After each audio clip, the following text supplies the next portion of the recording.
নমস্কার বন্ধুরা, লক্ষ্মী কুটিরের রান্নাঘরের পক্ষ থেকে সবাইকে অনেক অনেক স্বাগত।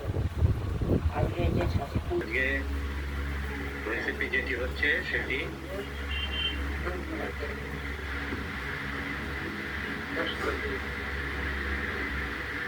পোস্ত চুর করে চাল কুমড়ো ভাজা হবে।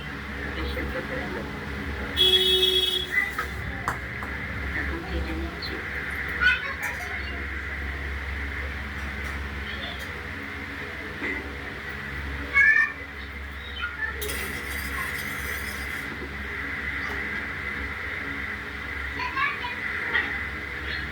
চাল কুমড়োটা আমরা কেটে নিচ্ছি প্রথমে চাক চাক চাক চাক করে।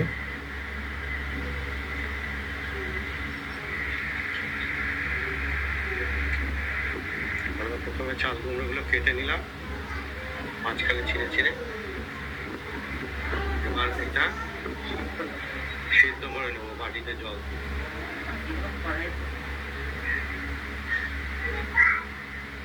সব কাটা হয়ে গেছে, সব ভালো করে ধুয়ে সেদ্ধ বসিয়ে দেবো। পড়ে গেলে তখন যাবে।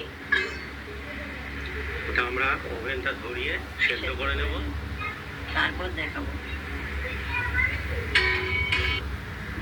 আমরা চাল কুমড়োগুলোকে সেদ্ধ করা হয়ে গেছে, সেদ্ধ হয়ে গেছে। আমরা নামিয়ে নেবো, এবার নামিয়ে ঠান্ডা করে দেবো।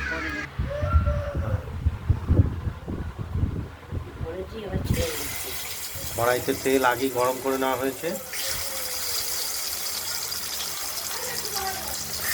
করা হয়েছে, এর মধ্যে পোস্ত কাঁচা লঙ্কা বেটে নিয়েছি আগে, আর চিংড়ি মাছ, আর আজকে চিংড়ি মাছ এক টুকরো করে চিংড়ি মাছ আমরা দিয়ে দিচ্ছি। প্রতিটার মাঝে চিংড়ি মাছ সহ পোস্ত বাটা লঙ্কার পুর ভরে আমরা কড়াইতে দিয়ে দিচ্ছি এক এক করে।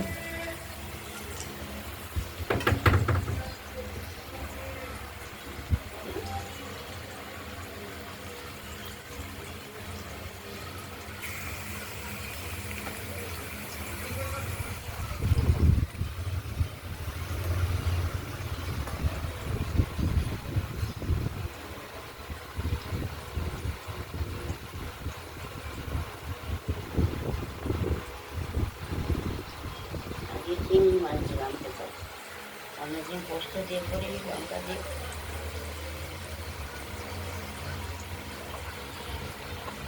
এপিট ওপিট করে ভাজবো।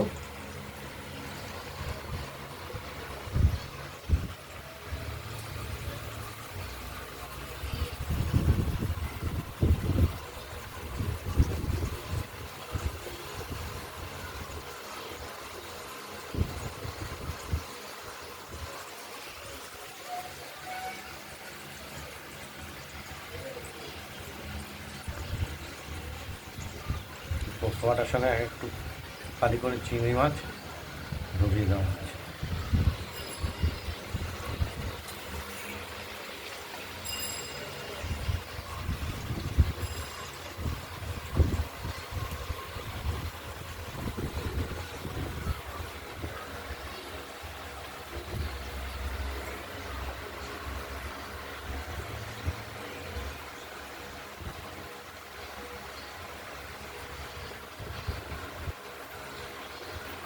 আমাদের সব পুর ভরা কাজ হয়ে গেছে এবং কড়াইতেও দিয়ে দিয়েছি।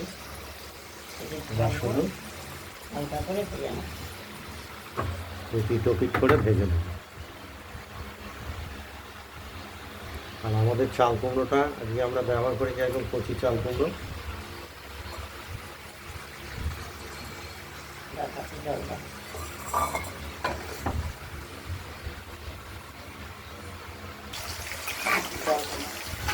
এমনি সেদ্ধ করা কুমড়ো, চাল কুমড়ো, কম ভাজলেও কিছু আসে যায় না।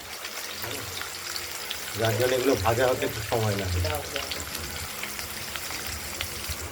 একবার করে পুঁটিতে উল্টে দিয়েছি, ভেতরে পোস্ত, কাঁচা লঙ্কা আর চিংড়ি মাছ, অর্ধেক করে করে চিংড়ি মাছ দিয়েছি।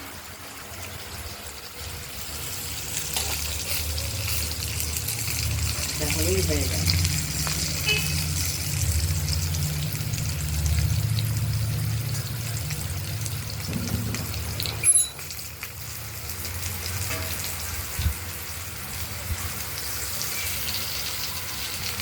এক পিঠ মোটামুটি ভাজাই হয়ে গেছে।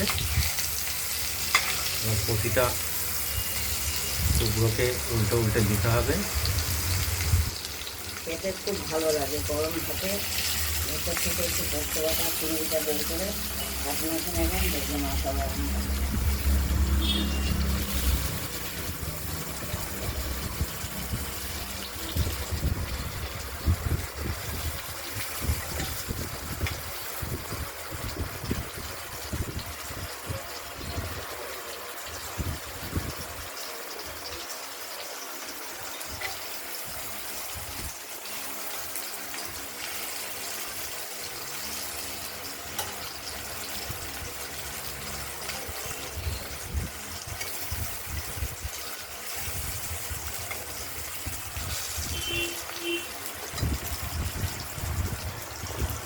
ভাজা হতে থাকুক, অনেক সময় লাগবে।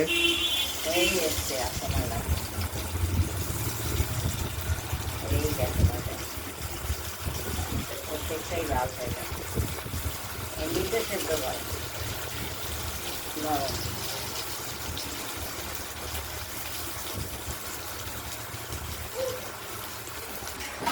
আমাদের চাল কুমড়োর পুরো ভরা পোস্ত চিংড়ি ভরা রেসিপিটা তৈরি হয়ে গেছে। চাল কুমড়োগুলি ভাজা হয়ে গেছে দু পিঠি এই ভিডিওটা যে নরম। এই একদম। ভিডিওটা যদি ভালো লাগে লাইক করবেন, কমেন্ট করবেন, আর রান্না বান্নাটা যদি ভালো লাগে সাবস্ক্রাইব করবেন, শেয়ার করবেন। আর এই চাল কুমড়োটি ভাজা গরম ভাতের সঙ্গে যা লাগবে, সে না খেলে বুঝতে পারবেন না, একবার করে খাবেন তবেই বুঝতে পারবেন। আজকে যেহেতু ফুলের সঙ্গে চিংড়ি মাছ দেওয়া হয়েছে, ওকে, এর স্বাদটাই আলাদা হয়ে গেছে। যাই হোক, আজ এই পর্যন্তই। আগামীকাল আবার নিত্য নতুন রান্নার ভিডিও রেসিপি নিয়ে এসে হাজির হব। নমস্কার।